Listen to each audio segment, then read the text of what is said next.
La devise de Kanguka est composée de 3 points. Le premier point, c'est qu'il faut accepter la volonté de Dieu, même lorsqu'elle est différente de la nôtre. Le deuxième point, c'est qu'il faut prier tous les jours. Et le troisième point, c'est qu'il est interdit de se lamenter, mais il faut rendre grâce à Dieu en toutes choses. Aujourd'hui, je vais parler sur le troisième point qui nous dit qu'il ne faut pas se lamenter. Il est interdit de se lamenter, mais il faut rendre grâce à Dieu en toutes choses. Certains se lamentent dans leur vie de tous les jours, mais il y en a d'autres qui se lamentent dans la prière. Si tu ajoutes les lamentations à tes prières, tu y perds quelque chose. Imagine quelqu'un qui vient te demander un service, mais pendant sa demande, il va mélanger sa demande à des accusations. Il te dit, mais pourquoi tu ne m'as pas aidé l'autre fois? Pourquoi tu ne t'es pas présenté? Pourquoi tu n'es pas venu? Pourquoi tu n'as pas répondu à mon message? J'avais besoin de toi. De toute façon, tu sais que tu fais tout ce que tu veux. Et après avoir dit ça, la personne ajoute, bon, là j'ai besoin urgemment d'argent, j'ai besoin que tu viennes me soutenir pendant ma présentation demain, j'ai besoin de ceci ou de cela. Mais entre nous, où tu étais quand j'avais besoin de toi? Et puis il remélange encore, il commence à se plaindre, à se lamenter. Donc cette personne vient devant toi pour faire des demandes, il veut que tu l'aides dans quelque chose, mais il se lamente aussi pour ce que tu n'as pas fait. Imagine-toi en train d'écouter cette personne qui te parle comme ça.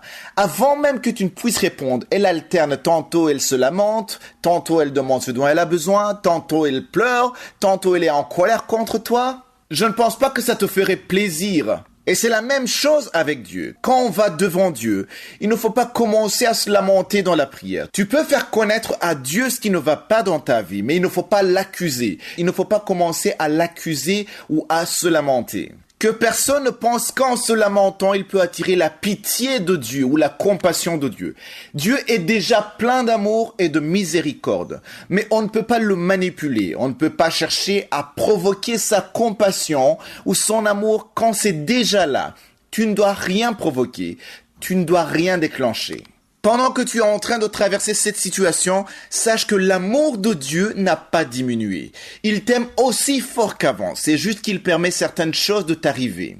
Lisons dans Colossiens chapitre 3 verset 17. Il est écrit « Et quoi que vous fassiez en parole, en œuvre, faites tout au nom du Seigneur Jésus, en rendant par lui des actions de grâce à Dieu le Père. » Une personne réveillée rend grâce à Dieu en toutes choses, que ce soit dans ce qu'elle fait ou ce qu'elle dit. Si par exemple dans ton travail, il y a quelque chose qui ne va pas bien, ne commence pas à te lamenter en faisant ton travail.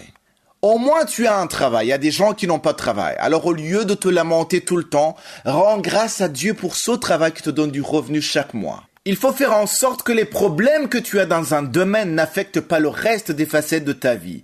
Il y a des gens, quand ils ont une mauvaise journée, ou ce que je peux appeler une dure journée à leur travail, rentrent à la maison en se lamentant, deviennent aigris et commencent à être amers avec tout le monde. Dans ce qu'ils vont faire, dans ce qu'ils vont dire. En tant que personne réveillée, veille à chaque fois à ce que tu dis ainsi qu'à ce que tu fais, sachant que Dieu voit tout.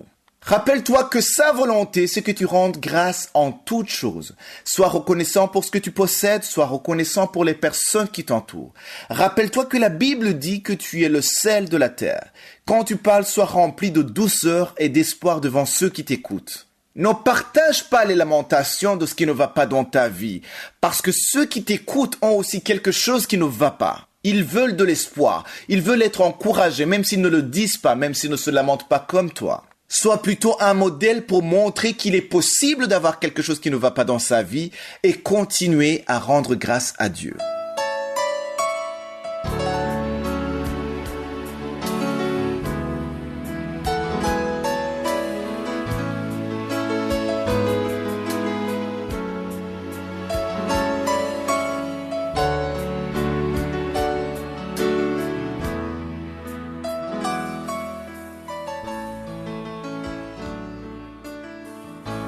Nous sommes maintenant dans le moment réservé à l'enseignement. Nous continuons avec l'enseignement que j'ai intitulé « Le temps de Dieu ». Nous avons commencé cet enseignement le 9 mars. Si tu es nouveau dans l'émission, va dans les archives et commence le 9 mars. On est en train d'étudier sur le temps de Dieu. La semaine dernière, nous avons terminé avec l'exemple d'Abraham. Nous avons vu que Dieu lui avait donné une promesse. Il a cru en la promesse, mais au début, ça a été difficile. Mais avec le temps, il a cru en Dieu. Mais nous avons vu qu'après 10 ans, ça a été difficile pour lui et sa femme Sarah, ils ont douté et Sarah a proposé à Abraham d'aider Dieu. Ça, c'est très dangereux. N'essaie pas d'aider Dieu. Il faut pas faire quelque chose pour que ce que Dieu a dit s'accomplisse avec tes propres moyens. Parce que si Dieu dit qu'il va faire quelque chose pour toi, il faut écouter, être guidé par le Saint-Esprit. Il ne faut pas utiliser la chair pour aider Dieu. Donc, tout ce qu'Abraham devrait faire, il fallait attendre. Il fallait avoir la foi et attendre l'accomplissement de la promesse de Dieu. Mais ils ont forcé. Et il a couché avec sa servante sur le conseil de sa femme. Ils ont eu un enfant du nom d'Ismaël. Mais cet enfant n'était pas la promesse de Dieu. Ce n'était pas ce que Dieu voulait. Dieu voulait que l'enfant soit né de Sarah. Abraham a reconnu sa faiblesse. Il a cru de nouveau. Il a persévéré avec patience. Et la promesse s'est finalement accomplie après 25 ans. Vendredi dernier, je vous ai partagé une parole puissante tirée de 1 Jean 5, versets 14 à 15. C'est un passage très important que j'aime beaucoup concernant la foi. Quand tu demandes quelque chose à Dieu, il y a quelque chose de très important. Il ne suffit pas d'avoir la foi parce que certains croient que la foi suffit, mais la foi ne suffit pas. Tu peux avoir la foi pour quelque chose qui n'a rien à voir avec la volonté de Dieu. C'est pour cela qu'il faut avoir la foi et être convaincu que ce que tu demandes est conforme à la volonté de Dieu. Parce que dans 1 Jean 5,14, il est dit que nous avons auprès de Dieu cette assurance que si nous demandons quelque chose selon sa volonté, il nous écoute. Donc pour qu'il nous écoute, il y a une condition. Il faut que ce soit selon sa volonté. Et le verset 15, c'est le plus important. Il dit que si nous savons qu'il nous écoute, quelque chose que nous demandions, nous savons que nous possédons la chose que nous lui avons demandé. Dans ma Bible, j'ai souligné la partie qui dit « Nous savons que nous possédons la chose que nous lui avons demandé ». Qu'est-ce que tu demandes à Dieu? Est-ce que tu t'intéresses à savoir si c'est la volonté de Dieu ou pas? Parce que prier, c'est une chose, mais avoir la conviction que ce que tu demandes est conforme à sa volonté, c'est ça la prière spirituelle. Il faut d'abord avoir cette conviction que c'est conforme à sa volonté. Alors, si c'est conforme à sa volonté, tu possèdes. Tu n'espères pas seulement, tu possèdes. Tu ne possèdes pas physiquement, tu ne vois pas la chose, mais tu la possèdes spirituellement et tu sais que tu as déjà eu la chose avant même la manifestation. Donc, ce que tu attends, il faut être sûr que c'est la volonté de Dieu. C'est ça la première chose qu'il faut faire. Tu pries peut-être pour le mariage, tu désires le mariage, tu veux te marier. Et la parole de Dieu soutient le mariage. Il n'y a rien de mal à se marier. Mais le problème est la personne avec qui tu veux te marier. Est-ce que tu sais que c'est la volonté de Dieu? C'est ça qu'il faut faire. Il faut d'abord mettre de côté les émotions, l'attraction, toutes ces choses. Il faut d'abord mettre à côté et te rassurer que ce que tu demandes est conforme à la volonté de Dieu. La plupart des enfants de Dieu, ils viennent avec la personne, ils demandent à Dieu de valider leur choix. Ce qui compte, ce n'est pas ton choix, mais c'est le choix de Dieu. Ce que tu veux. Est-ce que tu sais que c'est ce que Dieu veut? Parce que Dieu connaît ce qui est mieux pour toi. Toi, tu utilises tes yeux, ton intelligence, mais c'est très limité. Voilà pourquoi il faut être patient. C'est pourquoi dans Habakkuk, chapitre 2, verset 3, il dit, on nous demande d'attendre le temps de Dieu. Parce que le verset 3 parle de prophétie. On parle d'une prophétie dont le temps est déjà fixé. Quand Dieu parle de quelque chose, le temps est déjà fixé. Donc, il dit qu'elle marche vers son terme et elle ne mentira pas. Si elle tarde, attends-la. Il faut qu'on apprenne à attendre le temps de Dieu. Nous avons vu que cela peut tarder à cause de notre attitude. Ton attitude peut faire que la chose traîne. Peut-être Abraham n'aurait pas dû attendre 25 ans. Mais son attitude, quand il a essayé d'utiliser la chair, d'aller coucher avec la servante pour avoir la promesse de Dieu, ça a retardé la promesse de Dieu. Je suis sûr que s'il avait attendu, s'il avait cru et resté dans la foi, attendre le temps de Dieu, ça aurait été avant les 25 ans. Nous avons appris beaucoup d'Abraham et cette semaine, nous allons apprendre de Joseph. Joseph, c'est l'un des 12 fils de Jacob. Joseph avait une promesse. Dieu lui avait donné une promesse, une vision alors qu'il était encore jeune. Mais il lui a fallu 13 ans avant de voir l'accomplissement de la promesse. Là, vous comprenez que le chronos, le temps de l'épreuve, a duré 13 ans. Le chronos pour Joseph a duré 13 ans et nous apprendrons beaucoup de choses sur sa vie. Et je vais continuer à en parler dans un cas de demain. Passez une bonne journée, que Jésus vous bénisse.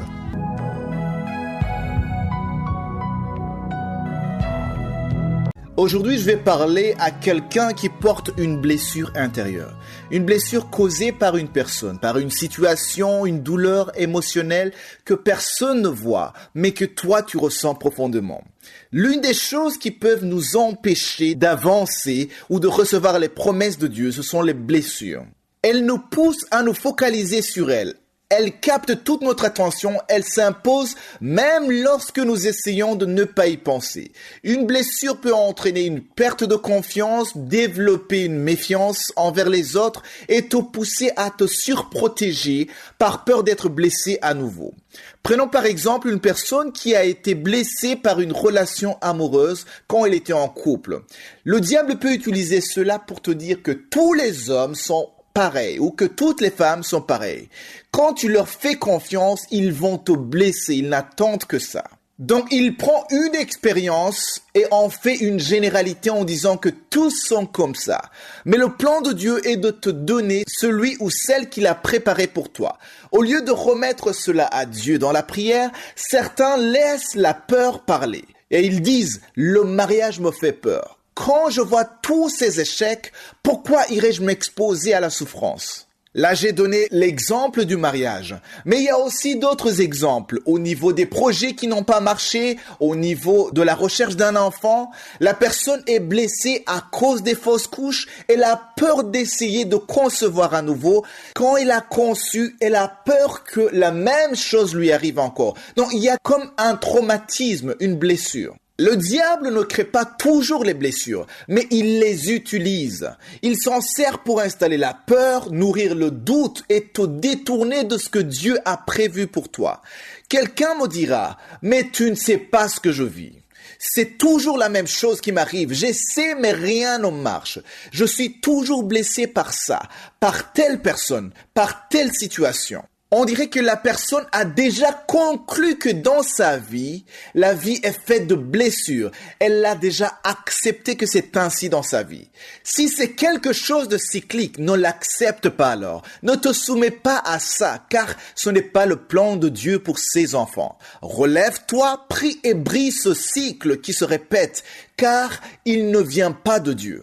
Une personne réveillée est une personne qui refuse d'être une victime, mais qui prie et prend autorité dans le nom de Jésus-Christ. Nous allons lire dans Psaume 147, verset 3. Il est écrit « Il guérit ceux qui ont le cœur brisé. Il pense leurs blessures. » Il existe plusieurs types de blessures et Dieu ne nie pas qu'ils existent. Il reconnaît ta situation, il reconnaît ta souffrance, il ne minimise pas ta condition. Aujourd'hui, il te dit qu'il guérit ceux qui ont le cœur brisé. Il pense leurs blessures. Maintenant, prends cette parole et médite-la. Elle t'est adressée. Parfois, on entend la parole de Dieu et directement on pense à quelqu'un d'autre parce qu'on connaît sa situation et on lui dit aujourd'hui dans Kanguka, ils ont dit une parole qui était pour toi. Ça aussi c'est bien, mais j'aimerais que aujourd'hui tu acceptes et reçoives cette parole comme une parole qui t'est adressée directement. Examine ta vie, regarde où tu as des blessures quelque part qui t'empêchent d'avancer, qui t'empêchent d'exceller. Cette parole est donc pour toi. Dieu vient te guérir et panser tes blessures. Tu peux te demander comment est-ce qu'il va faire juste en écoutant Kanguka, en recevant cette parole. Dieu va le faire juste en ayant confiance que cette parole t'est adressée. Il est capable de le faire, mais il faut que tu l'acceptes. Il faut que tu acceptes qu'il te guérisse. Il y a des gens qui ont des blessures qui datent même de plus de 10 ans, de plusieurs années, mais qui ont refusé de guérir. Des gens qui parfois évitent de parler de leurs blessures même à Dieu. Non pas parce qu'ils doutent qu'il est capable de les guérir, mais parce qu'ils ne veulent plus ressentir cette douleur quand ils en parlent. Quand ils en parlent, ils reviennent dans le passé. Il y a les mêmes scènes qui se passent dans leur tête. Les conversations, les événements, tout ce qui les a blessés reviennent. Mais aujourd'hui, je t'invite à accepter d'être guéri. Accepte de pardonner. Accepte de tourner la page afin que Dieu te donne ce qu'il a préparé pour toi. Parfois, il faut accepter de fermer la porte derrière soi de la pièce du passé pour profiter pleinement de ce que Dieu est en train de faire dans la nouvelle pièce.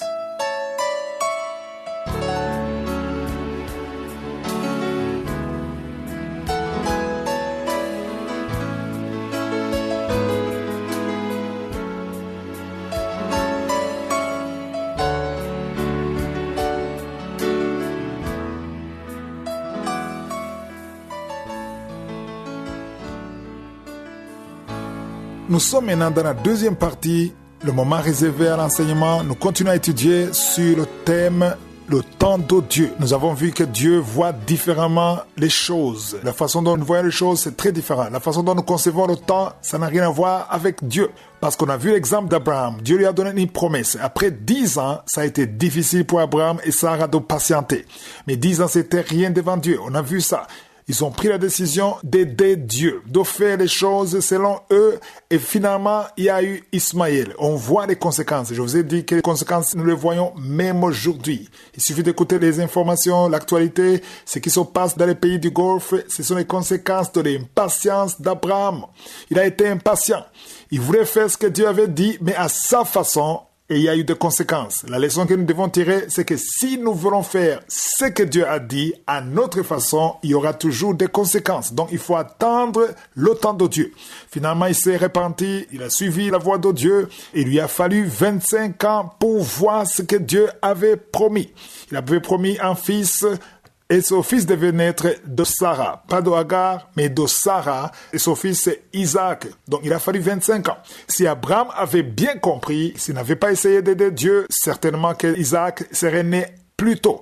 Mais plus tu traînes, plus tu essaies tes propres choses et ça va retarder l'accomplissement du plan de Dieu. Après, nous avons vu l'exemple de Joseph. Nous sommes sur Joseph et nous avons vu qu'il était droit. J'ai beaucoup parlé de l'intégrité de Joseph parce que Joseph craignait Dieu. Quand la femme de Potiphar voulait coucher avec lui, d'abord, elle a proposé de coucher avec lui. Joseph a refusé poliment. Il a dit qu'il ne peut pas pécher contre Dieu et aussi qu'il ne peut pas pécher contre son chef.